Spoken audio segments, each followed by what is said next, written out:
కుటుంబ సభ్యులకి వేదికల అలంకరించిన వైఎస్ఆర్ కాంగ్రెస్ పార్టీ నాయకులకు అందరికీ కూడా నమస్కారం.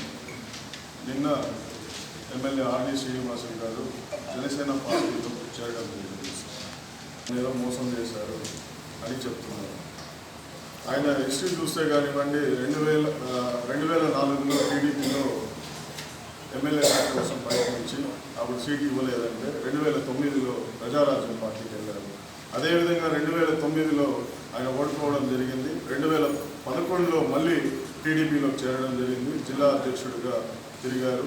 మళ్ళీ 2014లో సత్యప్రభా వాలికాన్ సీట్ ఇస్తే ఇమ్మీడియట్గా వైసీపీకి రావడం జరిగింది. అదేవిధంగా 2019లో వైసీపీలో రావడం, వైసీపీలో ఓడిపోతే కూడా మళ్ళీ 2019లో కూడా మళ్ళీ జగన్మోహన్ రెడ్డి గారు అదే పెద్దిరెడ్డి గారి నాయకత్వంలోనే జేఎంసీ గారికి మళ్ళీ సీట్ ఇస్తే ప్రతి ఒక్కరు కూడా పార్టీలకు అతీతంగా, అదేవిధంగా కులాలకు అతీతంగా ప్రతి ఒక్కరు కూడా పెద్దిరెడ్డి గారి మీద ఉండే నమ్మకంతో జేఎంసీ గారిని దాదాపు 45,000 ఓట్లతో గెలిపిస్తే ఈరోజు ఉంటుకొని మా సామాజిక వర్గానికి ఏం చేయలేదు. ఆ రోజు ప్రతి ఒక్కరు కూడా కులాలకు అతీతంగా ఓట్లు వేస్తేనే మీకు అంత మెజార్టీ వచ్చిందని మీరు దాన్ని గుర్తుపెట్టుకోవాలి.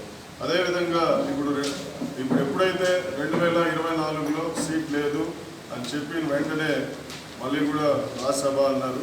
దానికి ఈయన సరిగా ప్రిపేర్ కాకుండా పోవడం అదొక మేజర్ మైనస్ ఆయనలోనే ఉంది. సీట్ లేదని చెప్పినాక ఇప్పుడు వెంటనే మళ్ళీ వెళ్ళి ఇప్పుడు జనసేన పార్టీలో చేరడం జరిగింది.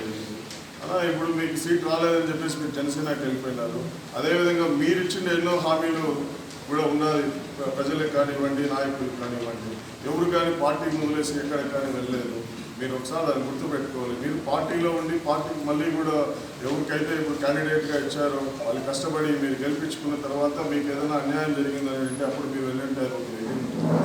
అసలు మీరు పార్టీ కోసం కష్టపడకుండానే ఇప్పుడు వెళ్ళిపోయేసి నాకు సీట్ రాలేదు అంటే అదే ఆ రోజు 2019లో వీళ్ళు కూడా ఆ రోజు ఎమ్మెల్యే క్యాండిడేట్గా విజయానంద రెడ్డి గారి పేరు కూడా ఆ రోజు ఆయన ఆ రోజు వెళ్ళిపోలేదు కదా. ఎమ్మెల్యేగా నాకు సీట్ లేదని 2019లో ఆయన వెళ్ళిపోలేదు కదా.